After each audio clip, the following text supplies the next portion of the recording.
বাজারে চলতি উজ্জ্বল রঙের লিপস্টিকগুলো আমাদের সবসময়ই আকর্ষণ করে, কিন্তু যদি এমন হয় এই সুন্দর রঙগুলো আসে একেবারে প্রকৃতি থেকে, টাটকা স্ট্রবেরি।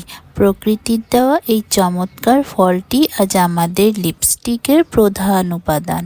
প্রথমে স্ট্রবেরিগুলোর সবুজ অংশগুলো বাদ দিয়ে ভালোভাবে পরিষ্কার করে নেওয়া হচ্ছে। জল দিয়ে ধুয়ে ফলগুলো প্রস্তুত করা হলো। এবার এই টুকরোগুলো একটি পাত্রে নেওয়া হবে। স্ট্রবেরির সাথে সাথে যোগ করা হচ্ছে চেরি এবং সামান্য জল। এবার এটিকে মৃদু আঁচে গরম করতে হবে। ফলগুলো নরম হয়ে গেলে তাদের গাঢ় লাল রং জলে মিশে যাচ্ছে। এবার একটি পরিষ্কার ছাঁকনি ব্যবহার করে ফলের অংশগুলো ছেঁকে শুধু ঘন আর গাঢ় লাল রসটুকু সংগ্রহ করা হবে। তৈরি হয়ে গেল আমাদের লিপস্টিকের মূল রঙিন উপাদান। দেখুন রংটা কি দারুণ গাঢ়।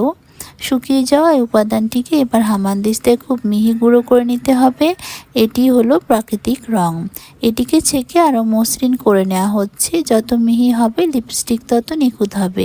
তৈরি হয়ে গেল আমাদের লিপস্টিক তৈরির প্রথম ধাপের পাউডার রং।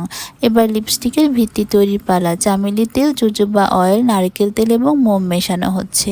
গলানো তেল আর মোমের সাথে সেই লাল গুঁড়োটি মিশিয়ে তৈরি করা হচ্ছে লিপস্টিকের মূল মিশ্রণ।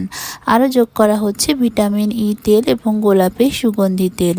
এই উপাদানগুলিকে সতেজ ও নরম রাখবে।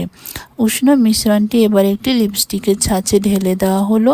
এটি ঠান্ডা হওয়ার জন্য অপেক্ষা করতে হবে। মিশ্রণটি জমে যাওয়ার পর ছাঁচ থেকে ধীরে ধীরে বের করে মেটালিক কেসিংয়ে বসানো হচ্ছে। দেখুন প্রাকৃতিক উপাদানে হাত তৈরি ম্যাট ফিনিশের লিপস্টিক।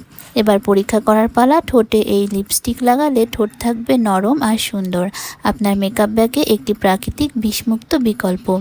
হাতে সোয়াচ করে দেখুন, এর পিগমেন্টেশন আপনার জন্য তৈরি। স্ট্রবেরির সতেজতায় ভরপুর এই হাতে তৈরি লিপস্টিক